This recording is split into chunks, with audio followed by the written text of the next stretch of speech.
रत्नाकर मतकरी यांच्या स्वप्नातील चांदणे नावाच्या कथासंग्रहातून स्वप्नातील चांदणे नावाची कथा.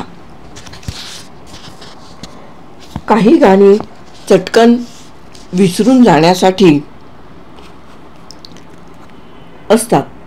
हातात आली असे वाटताना निसटून जाणाऱ्या चंचल फुलपाखरांसारखी असतात. नाहीतर जलाशयावर क्षणार्ध चमकून नाहीशा होणाऱ्या चिमुकल्या सोनेरी मासोळ्यांसारखी.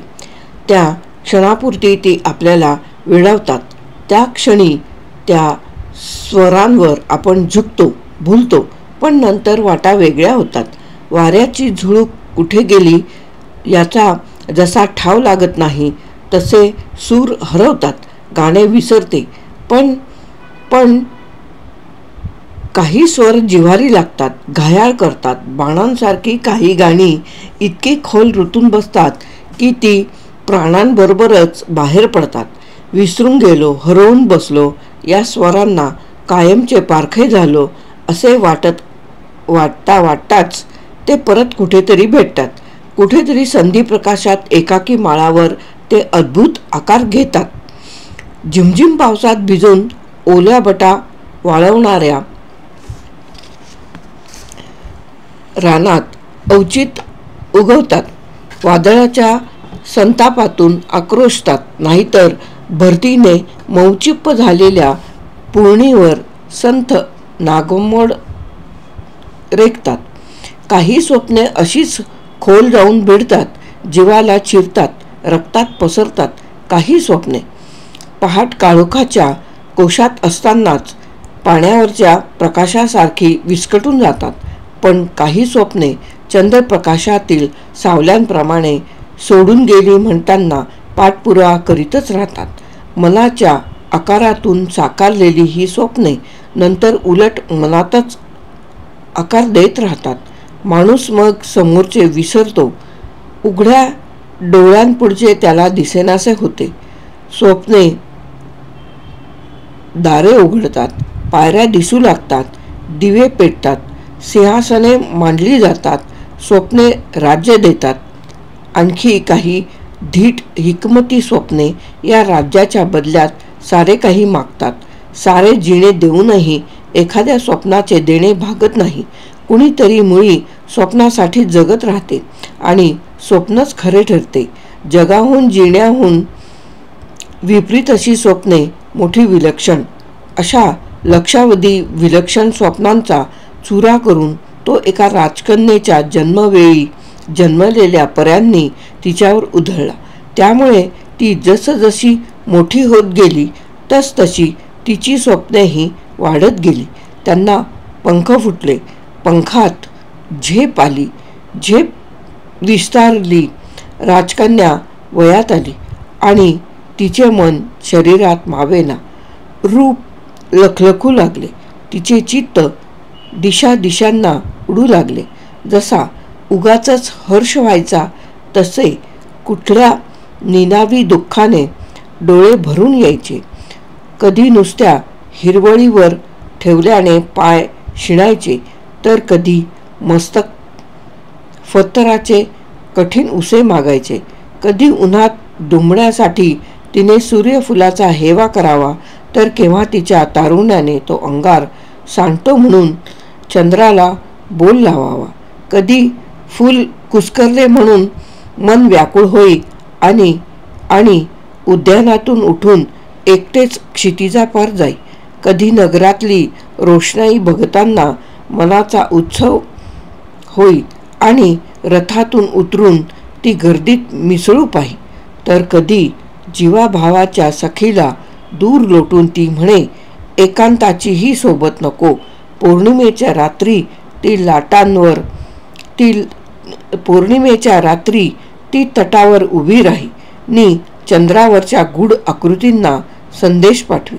किरमिजी संध्याकाळी वाऱ्यावर उडालेल्या पाखरांच्या थव्याला हात हलवून निरोप दे. तर कधी रानफुलांच्या बहराला कुशल विचारी. कधी चौफेर भिरभिरणारी नजर दूर देशच्या प्रवासाला निघून गलबतावर अडकलेल्या कंदिलाबरोबर खेळून राही.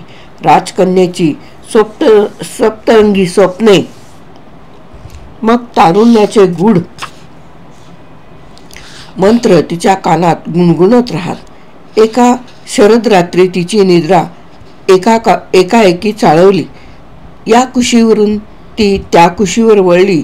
मंचकाजवळ अंधुकपणे जळणारा दीप उत्सुक झाला. तशी राजकन्या पलंगावर उठून बसली.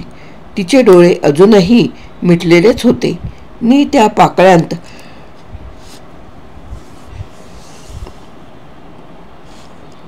पाकळ्यांत एक नवेच स्वप्न बंदिस्त झाले होते. झोपेतच ती पलंगावरून खाली उतरली. क्षितिजावरून अगदी अस्पष्ट चंचल वेडावणारे सूर आले आणि राजकन्येची पावले उचलू लागले. तिच्या अंगावरचे उबदार पांघरून हलकेच खाली पडले. दारावरचा मखमली पडदा बाजूला झाला नी चांदण्याचा एक कवडसा तिच्यावर पडला. त्याच क्षणी तिच्या उरातली सारी स्वप्ने पहाटेच्या कळ्यांसारखी पाहता पाहता उमलली. उरावरचे उत्तरीय घसरून खाली ओघळले. राजकन्येने छायाप्रकाशातून पावले टाकीत एक लांबलचक सज्जा ओलांडला. तिच्या नाजूक पावलांच्या चाहुलीने दाणे टिपणारी कबुतरे सुद्धा हल्ली नसती. मग द्वाररक्षक तर काय, उंची मध्य अधिक प्रमाणात सेवून सुस्तावलेच होते.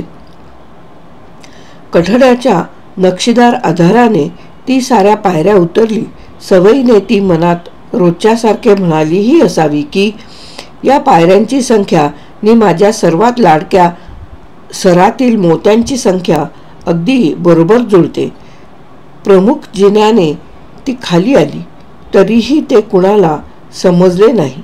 फक्त दरवाजाशी टांगलेल्या सोन्याच्या पिंजऱ्यातील मैनेने ते पाहिले आणि ती गाढ झोपलेल्या राघूला ते दाखवण्यासाठी जागे करू लागली. परंतु त्यानेच उलट तिला गप्प केले.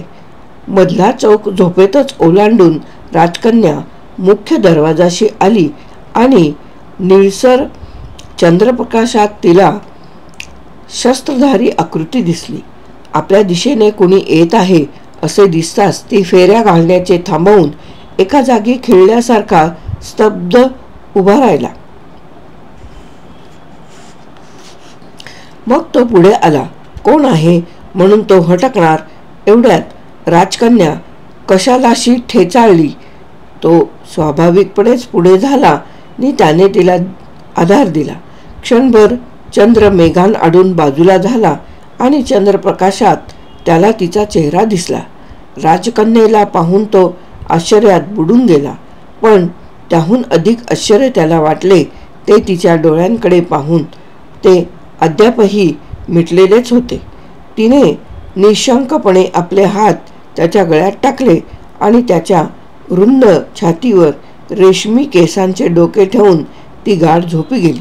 त्याने तिला हातांवर उचलून घेतले आणि तो संगमरवरी कट्ट्याशी गेला.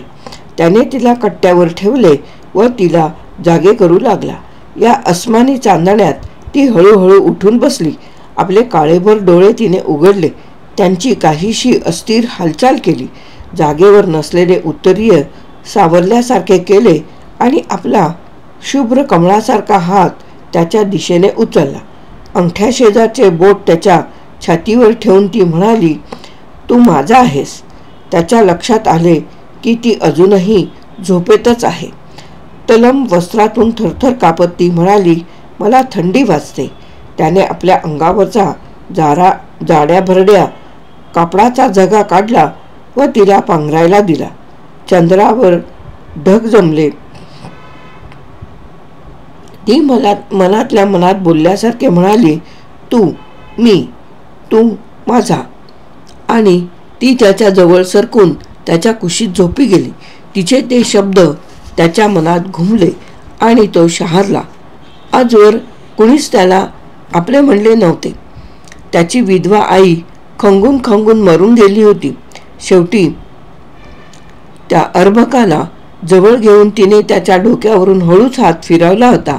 तेवढा स्पर्श त्याच्या कायम लक्षात होता. तेव्हापासून त्याला तटावरच्या निशाणासारखे एकट्यानेच फडकत राहावे लागले होते. राजवाड्यात आनंदाचा जल्लोष चालू असला की माणसांच्या गर्दीत पहारा करता करता त्याला एकटे वाटू लागले. सारे शांत असले की अपयशांच्या सावल्या त्याच्या अंगावर हात टाकीत. दूरवरच्या तळ्याचे पाणी चांदण्यात थरथरल्यासारखे होई तेव्हा चंद्रकिरण विविध सुंदर मानवी आकार धारण करीत. ते आभास ओसरले की तो हताश निश्वास सोडी नि आपले बलिष्ठ दंड दाबून घे. आताही त्याच्या डोळ्यांत पाणी जमले नि त्याने सुस्कारा सोडला. त्याच्या श्वासाने राजकन्येच्या कपाळावरची बट किंचित हल्ली तेव्हा त्याला आपल्या हातून केवढा तरी अपराध घडल्यासारखे वाटले. त्याने तिच्या केसांवरून आपला राकट हात अगदी सांभाळून फिरवला. तो असे करीत असतानाच तिने मनाशी उच्चारलेल्या शब्दांचे ध्रुपद झाले आणि त्याच्या मनात एकसारखे हेलकावू लागले. क्षणभर त्याला वाटले की हा अशक्य आभास आहे, पण त्याची हुरहुर म्हणाली की या क्षणा इतका सत्य, इतका जिवंत क्षण दुसरा कुठला नसेल. क्षितिजावरून विलक्षण नाजूक सुरेल वाद्यावर छेडलेले सूर त्याला ऐकू आले नि त्याच्या मनात पुन्हा पुन्हा घुमणाऱ्या त्या ध्रुपदाचे हरवलेले कडवे त्याला सापडले. तो खाली वाकून तिच्या कानात पुटपुटला, होय होय, तू माझी आहेस, माझीच आहेस. त्याने तिला जवळ ओढले आणि पहाडात घुमणाऱ्या वाऱ्याच्या बेबंद आवेगाने तो तिची एकामागून एक चुंबने घेत सुटला. आपला सारा एकटेपणा दूर जायचा असेल तर तिला शक्य तितके जवळ घ्यायला हवे असे त्याला फार वाटू लागले. आपले सारे आयुष्य धडपडीत आणि दारिद्र्यात गेले. आपल्या पराक्रमी पौरुषावर अन्याय करून आपल्याला सामान्य पहारेकरी बनविण्यात आले. आपल्या टिचभर खोलीत उंदीर घुशींनी बिळे पोखरली आहेत. या साऱ्या एकसारख्या टोचणाऱ्या दुःखांवर त्याला उपाय सापडल्यासारखा वाटू लागला. आता ते सारे संपलेच होते. तो नव्या जगाचा झाला होता. तोच नवा झाला होता. पुन्हा एकदा जन्मला होता. तिथे तिन्ही त्रिकाळ फक्त चांदणेच बरसत होते. अशा जगात त्याने जन्म घेतला होता. तिथल्या चांदण्याला प्राजक्ताचा सुगंध होता. सुगंधाला सुरांचे वेड होते आणि सुरांना अद्भुत आकार होते. आकारांना जगावेगळे रंग होते. रंगांना पावसाचा ओलावा होता. ओलाव्याला थंडीचा काटा होता आणि गारव्याला चांदण्याची कांती होती. क्षितिजावरून लहरत येणाऱ्या संगीताच्या सुरांना जेव्हा पहाटेची लाली आली तेव्हा ती दोघे एकमेकांपासून दूर झाली. तिने आपले हात त्याच्या गळ्यातून काढले. संगमरवरी चौथऱ्यावरून ती उठली. त्याच्या भुवया मधोमध तिने पुन्हा एकवार आपले ओठ टेकवले आणि ती शांतपणे चालू लागली. तिने एकदाही मागे वळून पाहिले नाही. गुंगीतच तिने मधला चौक ओलांडला. पायऱ्या मागे टाकल्या. सज्जा संपवला. पडदा बाजूला सारला आणि मंचकावर चढून अंगावरून पांघरून गच्च लपेटून घेऊन ती शांत शांत झोपी गेली. सकाळच्या उन्हाचा अजस्त्र सोनेरी पंखा अंगावर झुलू लागला तेव्हा राजकन्या जागी झाली. तिला रात्रीचे सारे आठवत होते तरी काही स्मरत नव्हते. जाणवत होते तरीही समजत नव्हते. ती आरशात पाहत बसली. राघोशी बोलत राहिली. राज नर्तकींकडून घुंगूर घेऊन गिरक्या घेत नाचली देखील तरी तिला कळेना की हा आनंद कसला. कारंजात थैथैणाऱ्या पाण्याला तिने विचारले. सौंधावरच्या दगडी राजहंसाला विचारले. अखेरीस मोरपीस गालांवरून फिरवीत प्रतिबिंबाला विचारले. कुणीच काही बोलेना. पण माहीत होते साऱ्यांनाच कारण सगळीकडे उत्सव चालला होता. घाईने गडबड गोंधळ करणाऱ्या दासींची पावले आज नर्तकीच्या डौलात पडत होती आणि मेघ न दिसताच मोर नाचत होता. फुले वेळेआधीच फुलली होती आणि पाखरांची कळी खुलली होती. कारंज्यात एक प्रचंड इंद्रधनुष्य अडकले होते आणि बाजारच्या रस्त्यांवर नागरिक वरात निघाल्यासारखे मिरवत होते. एवढेच सारे दिसले तेव्हा राजकन्येला कळले की काल रात्री आपल्याला एक अद्भुत स्वप्न पडले. जी स्वप्ने इतके दिवस वाट चुकल्यासारखी उरात किलबिलत होती ती अखेर एका वेगळ्या दिशेला थव्याथव्याने उडू लागली. आता दिवस जायचा होता तो रात्र येण्यासाठी आणि रात्र यायची होती ती स्वप्ने फुलवण्यासाठीच. अखेर रात्र झाली आणि आदल्या रात्रीचीच स्वप्ने नव्या रंगांनी फुलली. त्यानंतर असे रोजच होऊ लागले. राजकन्या झोपेत मंचकावरून उठे आणि झोपेतच पहाटे आपल्या दालनात परत येई. जे घडत होते ते ती एक स्वप्नच समजत होती, न सांगणारे न संपणारे. जे घडत होते ते ती एक स्वप्नच समजत होती, न संपणारे, सत्याहून सत्य असे स्वप्नच. त्या स्वप्नातून तिला जागे करण्याचा धीर तिच्या प्रियकराला झाला नाही. अशा कित्येक रात्री गेल्या. स्वप्न अधिक गहिरे झाले, गडद झाले, सूर अधिक उंच गेले, शब्द अधिक स्पष्ट आले, मन अधिक व्याकुळ झाले, व्रण अधिक खोल गेले आणि एके दिवशी राजकन्येच्या विवाहाची तयारी सुरू झाली. कुण्या वैभवशाली देशाच्या पराक्रमी सम्राटाशी तिचा विवाह ठरला. राजकन्या कष्टी झाली. पित्याला म्हणाली, माझे लग्न ठरले आहे, करीन लग्न तर माझ्या मनातल्या तरुणाशी. राजाने विचारले, कोण आहे तो? ती म्हणाली, त्याच्या कमरेला खडग आहे आणि डोळ्यांत कविता आहे. असा एक राजबिंडा तरुण चांदण्यात माझी वाट पाहत उभा असतो. राजाने पुन्हा विचारले, तो कुठे आहे? राजकन्या म्हणाली, माझ्या स्वप्नात. राजा म्हणाला, स्वप्नातला तरुण आणायचा कसा? तुझे लग्न लावायचे कसे? राजकन्या म्हणाली, तर मग मी तशीच राहीन. एवढे मोठे सम्राट म्हणवता आणि तुम्हाला आपल्याच राज्यातला माझ्या स्वप्नातला तरुण सापडत नाही. राजा निवृत्त होऊन परतला.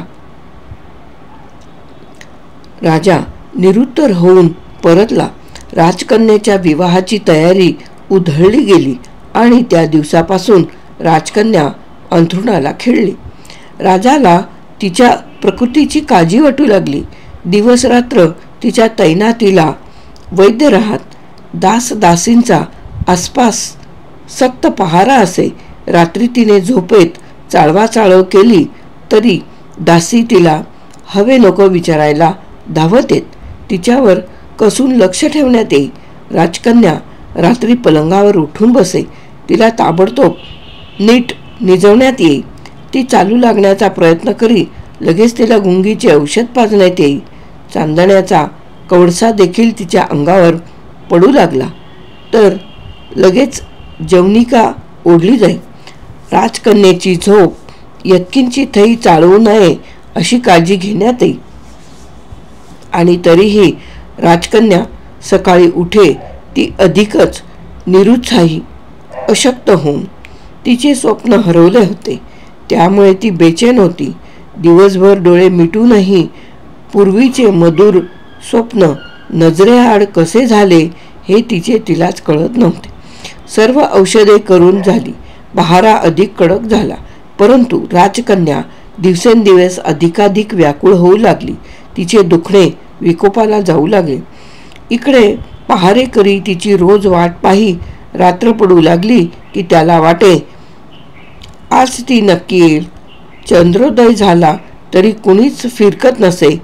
मग तो खिशातून छोटा बाजा काढून चंद्राकडे बघत वाजवत बसे. त्याला समजायला सुद्धा लागले नव्हते. अशा वयात त्याच्या बापाने त्याला तो बाजा आणून दिला होता आणि त्यानंतर त्याचा बाप कुठे कोण जाणे निघून गेला होता. पुढे जेव्हा त्यांच्या घरावर जप्ती आली तेव्हा सगळी चीजवस्तू सावकाराच्या ताब्यात गेली, पण त्याने खिशात लपवून ठेवलेला हा बाजा मात्र बचावला. त्यामुळे तो बाजा कधीच आनंदी सुरात वाजू शकत नसे. चंद्रास्त्र झाला तरी राजकन्या येतच नसे. बाजाही त्याला साथ देऊन थकून जात असे. पहाट झाली नि एक एक आकार उजळू लागला तरी पहारेकरी राजकन्येची वाट पाहतच राही, पण ती काही येत नसे. सकाळ झाली की बाजा खिशात टाकी आणि फरफटल्यासारखा घरी येऊन आड्याकडे पाहत पडून राही, पण त्याला झोप येत नसे. तो जेवण वाढून घेई, पण त्याला एक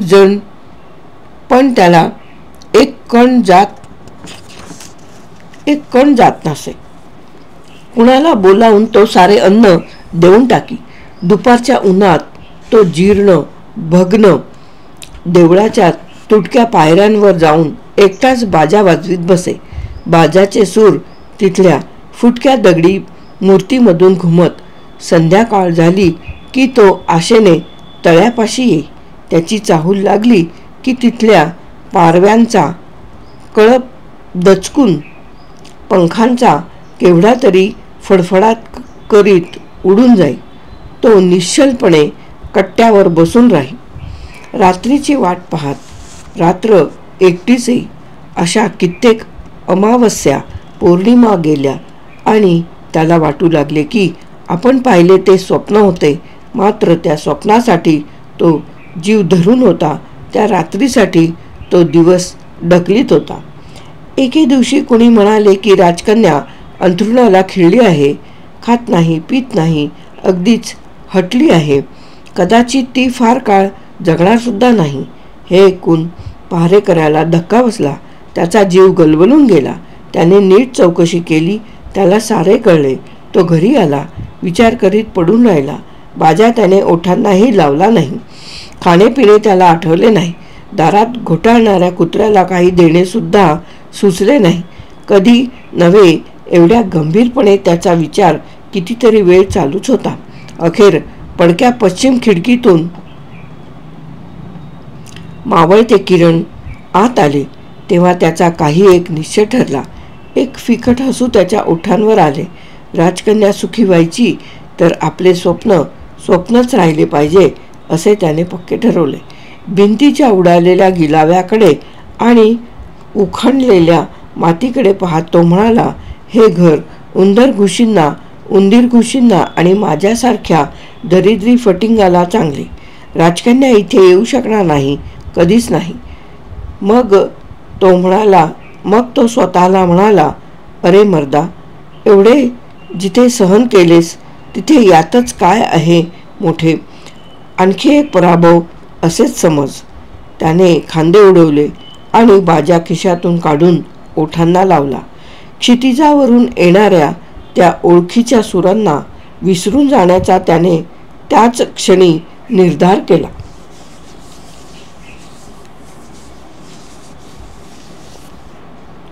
त्याने शीळ घालीत वेश बदलला.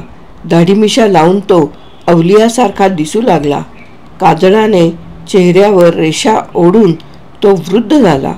काठीच्या आधाराने वाकून चालत तो राजवाड्यात गेला. म्हणाला, राजकन्येच्या दुखण्यावरचा इलाज मला माहीत आहे. मला तिच्याकडे घेऊन चला. तो हकीमाला राजकन्येकडे घेऊन गेले. पहाटेच्या मालवत्या चंद्रकोरीसारखी ती दिसत होती. तिच्या क्षीण देहात प्राण फार काळ वास्तव्य करणार नव्हता. हकीम राजकन्येची दशा पाहून हळहळला. त्याने सर्वांना बाहेर जाण्यास सांगितले. पलंगाजवळच्या छोट्या आसनावर तो बसला आणि पुढे वाकून हलकेच म्हणाला, राजकन्ये, डोळे उघड. राजकन्या तंद्रीत होती. हरवलेल्या स्वप्नांमध्ये भटकत होती. एकाएकी ती थबकली. तिला आवाज परिचयाचा वाटला. कसला तरी धागा सापडला. तिने डोळे उघडले आणि व्यक्ती ओळखीची नाही असे दिसताच पुन्हा मिटले. हकीम म्हणाला, ऐक राजकन्ये, तुझ्या भल्याचे सांगतो. मी हकीम आहे. भूत भविष्य जाणणारा आहे. तुझे दुःख मी अंतर्ज्ञानाने जाणतो, पण असे चालायचे नाही, अगदी चालायचे नाही. राजकन्या हळूहळू उठून बसली. या आवाजात एक अद्भुत किमया होती. या आवाजात हुकमत होती. हा आवाज सारे काही ऐकायला भाग पाडित होता. ती त्याकडे नीट लक्ष देत होती. त्या आवाजातला मंत्र तिला तसे करायला लावित होता. हकीम पुढे म्हणाला, तू प्रेमात पडली आहेस पोरी, पण प्रेम असे केलेस की ते राहिले अंतराळी नि तू राहिलीस भूमीवर. प्रेम असे केलेस की यक्ष गंधर्वांनी पाहून लाजावे. तू बघितलेस स्वप्न असे की जे कधी खरे व्हायचे नाही. स्वप्नात तिन्ही त्रिकाळ चांदणे खरे, पण तू त्यात गारटशील. तुला थोडे ऊन हवे, थोडी सावली हवी. म्हणून म्हणतो पोरी, माझे ऐक, माझे तरी ऐक. तू जे पाहिलेस, जे अनुभवलेस ते विसरून जा. स्वप्नातून आजवर तुला कुणी जाग आणली नाही, पण आता सांगतो, जागी हो राजकन्ये, नीट जागी हो. एवढे बोलून तो गेला. ती खिन्न होऊन बसून राहिली. हकीम दिसेनासा झाला. त्याने बाजूला सारलेल्या किनखापी पडद्याचा गोंडा हलत राहिला.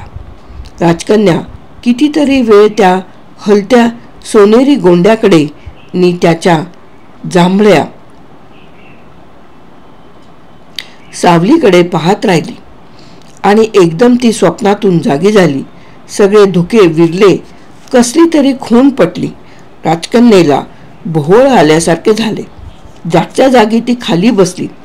रंगीत नक्षी बसवलेली ती गुळगुळीत फरशीची जमीन आपल्या भोवती फेर धरून राहिली आहे असे तिला वाटले. खिडक्यांच्या निळ्या काचा हिरवट ज्वाळांनी पेटून उठल्या. झंझावातात सापडल्यासारखे पडदे फडफडू लागले. तिची नजर वर गेली. छतावरून 5 मदन बाळे तिच्याशी हसत धनुष्ये सज्ज करू लागली आणि राजकन्येची शुद्ध हरवली. तिला सारे काही स्पष्ट समजले. तिच्या डोळ्यांसमोर एक नवीन मार्ग उघडला. तो थेट राजवाड्याच्या प्रमुख दरवाजावरच्या चौकी पहाऱ्याशी पोहोचत होता. तो थेट राजवाड्याच्या प्रमुख दरवाजाच्या चौकी पहाऱ्याशी पोहोचत होता. चौकी पहारा आज रिकामा होता.